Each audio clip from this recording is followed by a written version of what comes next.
Now, what does Saturn impose? Saturn imposes limits. Some universities may see a new record that people are really come to educate themselves, and suddenly the universities may also see the students changing streams. They may change the entire curriculum.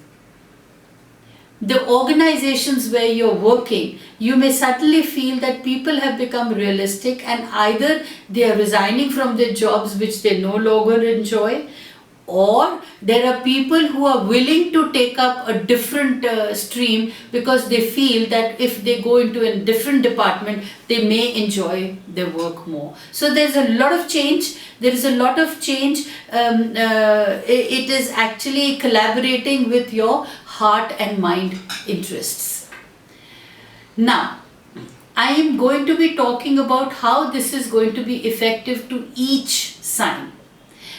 In a nutshell, I would like to tell you that if you're one of the 4 mutable signs like Gemini, Virgo, Sagittarius or Pisces, this Saturn cycle is going to have the strongest impact.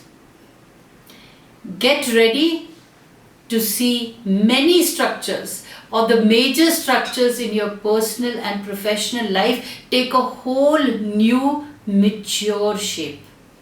That means the maturity is going to take place and you are actually going to be confident for a change in your life, and you'll be so confident which you've never been for so many years. So you'll be confident enough so you take a mature shape for yourself. Now the mutable signs are forever changing, but with structured Saturn here, these flexible signs may stand their ground and make permanent commitments.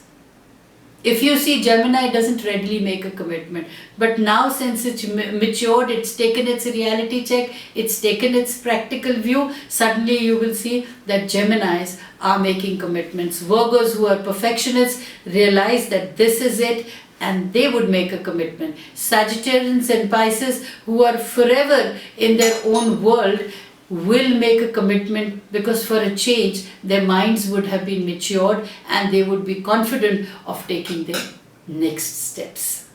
Saturn pays one last visit to Scorpio from June 14th, September 2017 and then comes back. This is just for a very short time. So it is like the planetary pauses gives us a chance to retreat from the action and then go within.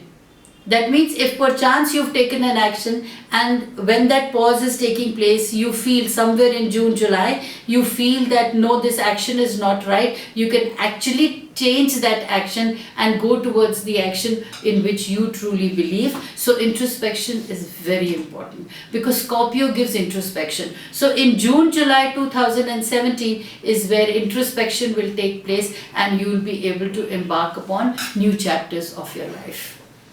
That's Saturn for the mutable signs. Now, how will Saturn in Sagittarius affect your zodiac sign? Because those 4 signs are the signs like Gemini, Virgo, Sagittarian and Pisces are impacted the most. Every zodiac sign is also impacted, but not to the extent of how those signs was. That's how I paid an emphasis on those signs. So anybody belonging to Gemini, whether your sun or your moon sign is in Gemini, Virgo, Pisces or Sagittarius, just take care. I just need to remind everybody that in June, July, when the planet pauses and goes back in Scorpio for a short while, this is your chance to go back and finish what you started. One thing needs to be kept in mind: finish what you start. Go through. But when you have started something, but in June, July, you are being introspective and thinking that what you've started is not good enough for you, change those circumstances. Change those circumstances and then start going forward again, because it's very important during Saturn transits that you finish what you start, provided you are convinced of it. So don't give up.